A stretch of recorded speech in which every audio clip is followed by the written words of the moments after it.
Alright, we're going to look at background sentences for your introductions for your IELTS essay tasks. Okay, so let's say you've been presented with this question and the task. So some people say that the best way to improve public health is by increasing the number of sports facilities. Others, however, say that this would have little effect on public health and that other measures are required. Our task is to discuss both these views and give our own opinion. Now, what we need to do for our introduction is two things. First, we need to introduce the topic, and secondly, we need to answer the question.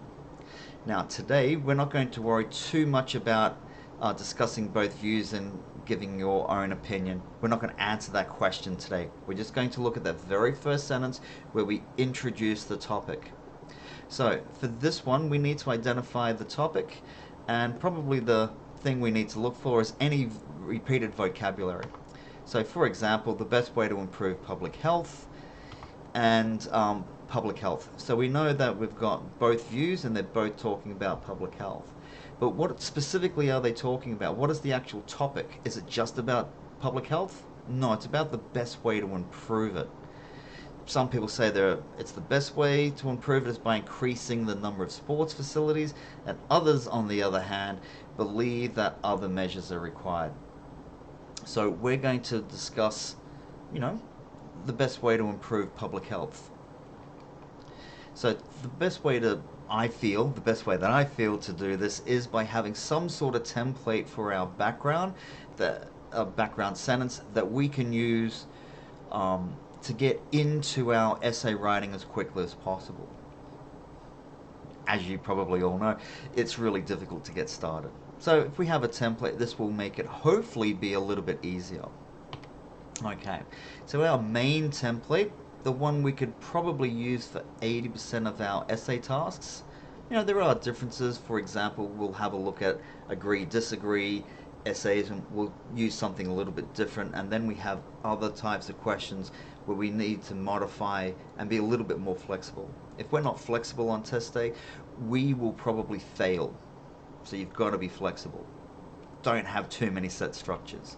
This one's okay because we've got a few little grammar tricks in there. Okay, so anyway, for example, for some time the question of what the most beneficial method is to improve the health of the general public has been a cause of concern. So you can see here that we've paraphrased it. Instead of saying the best way, we've used the most beneficial method. Instead of improving public health or general health or public health, we're going to improve the health of the general public. And we've got a few little grammar points in here. So let's have a closer look. Okay, so looking at the grammar of this introduction, because we need some little grammar tricks to help us answer some of these grammar points. So for some time, this is an adverbial, which you've got to use anyway. You've got to use adverbs. Why not use this instead of that nowadays? Nowadays, everybody uses it. Oh, nowadays this, nowadays that. A little bit boring. Let's try something a little bit interesting. So for some time, it's good because we don't know how long this time is, but it is up until the present. So we can use this as an introduction to the present perfect. Anyway, the next one, the question of, this is just a little thing to put in there. You don't have to. You can just jump straight in and paraphrase the question. I like to put this in, the question of WH. Now the WH is a WH question. Who, where, why, how, what, whether. Using this to introduce the noun clause. Now after this we're going to have a noun clause, and this is where we paraphrase the general topic. Now our general topic was about public health and how to improve it the best way. Has been one of our grammar points. So as you can see, has been is linked to for some time. Now if we don't need to use this, we could just say nowadays and talk about the problem, but why not get some grammar points in our introduction? Present perfect is hard to use naturally, so we're going to put it in the very first paragraph so we don't need to worry about it ever again for our essays, because you only get 1 mark for it. You can't get multiple marks for it. A cause of concern. Why a cause of concern? That's easy. all of the topics are generally about what people are worried about. What is a concern at the moment that we have?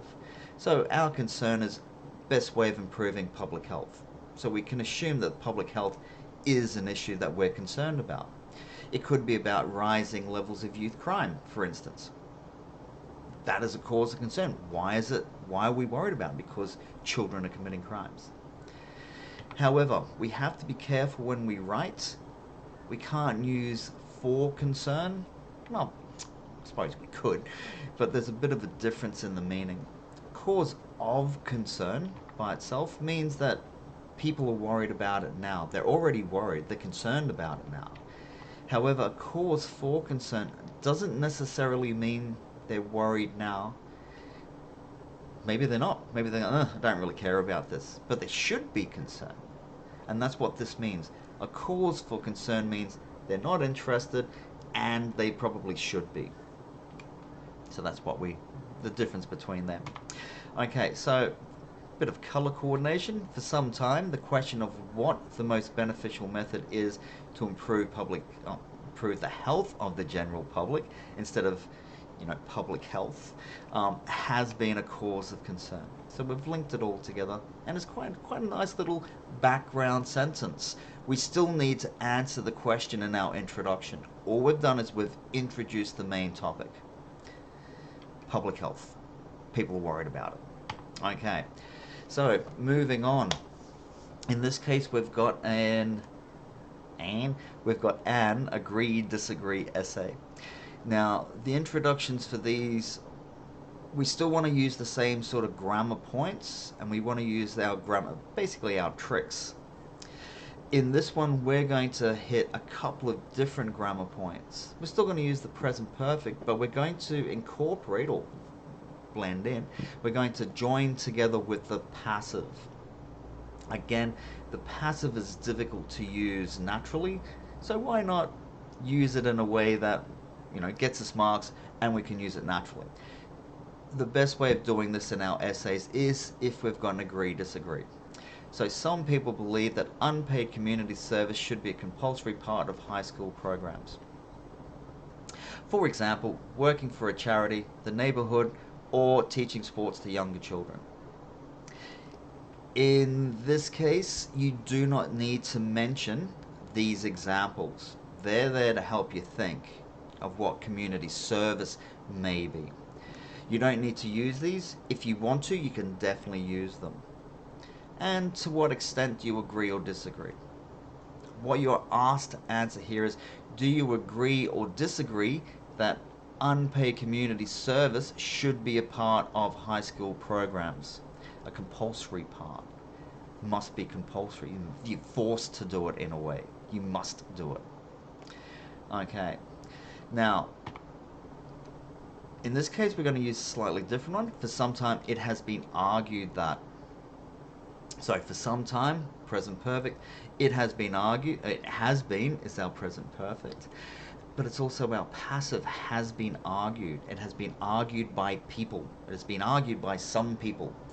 And what has been argued? Something has been argued. It's our noun clause.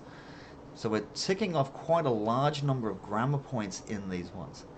That's why I like this introduction. Is it perfect? No. Does it tick off grammar points? Definitely. What level? Probably 7, 8, 9. So, it is beneficial.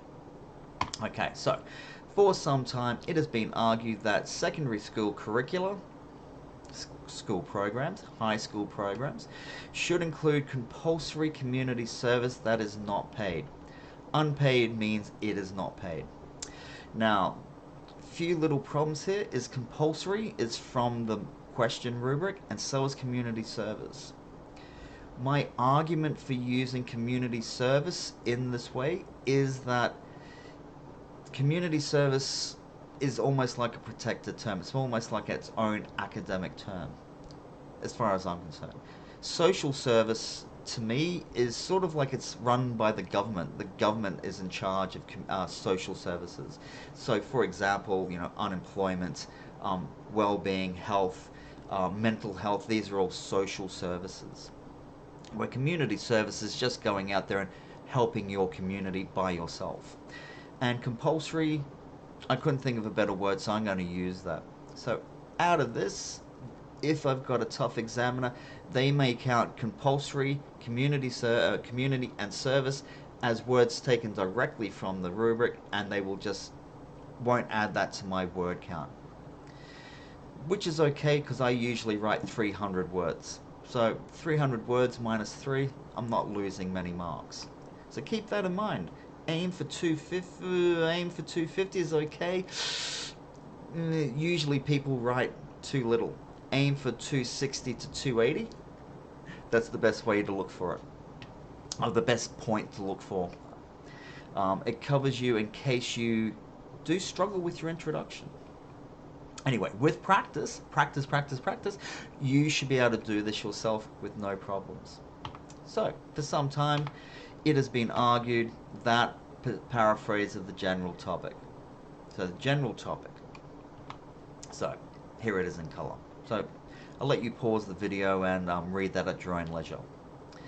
Okay, now, sometimes we're presented with, a topic, and the question that we need to answer is a little bit hard to use that first template. So for example, in some countries the average weight of people is increasing and their levels of health and fitness are decreasing. Not a problem, we can still use that, but the problem comes in the question, what do you think are the causes of these problems and what measures could be taken to solve them? So if we said for some time the question of why the average weight has been a cause of concern, there are a number of causes for this. You're sort of answering that question already. So we need to be careful here. We don't want to answer the question in our background. We want to introduce the general topic. So this one, you need to be the most flexible. So if we go back, this one here, we can use this for every task, discuss both views and give your opinion. That one's okay. For our agree, disagree, we can use the same one again and again. We don't need to think too much. We do need to think about the paraphrase, but everything else is the same. It's a template. However, this one is a little bit harder. We need to be a little bit more flexible here. So, the best way to do this is just paraphrase the main points here.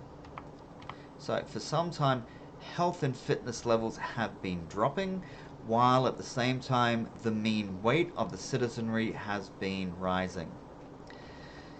Citizenry just means, the public. I'm not really 100% happy with that word, but, I don't see it being a problem. And it's a good paraphrase of general public or the public. However, we've got health and fitness levels have been dropping, while at the same time mean weight of the citizenry has been rising. A little bit too close to the question rubric, but I don't have time to worry about being perfect. I need to get into my body paragraphs, because really that's where most of my marks come from. About 5%, roughly, I've been told about 5% of your marks come from your introduction and your conclusions, which means that you don't really need to be too inventive here. Don't be clever, be wise, be smart. Have a template that you can use. Now, you may have been told by your teachers that using a template is a bad thing. However, I disagree. Most of our writing in English is based on a template. We have basically what we call a structure. In this one, we've got a bit of a closed structure. I'm telling you what to use, but you still need to be able to paraphrase the general topic. And this is quite a complex introduction. Now, I've had examiners look at my students' writing, and not one of them has ever made a comment on that topic sentence. No one's ever said, oh, that topic sentence is memorized. Therefore, I believe that you can use it without any problems. But, as I said, just be careful of, some questions like this one where you have to be flexible. Okay, that's about all. Pause the video at any point that you're not sure of and leave any comments in the comment section. All right, catch you later. Thank you.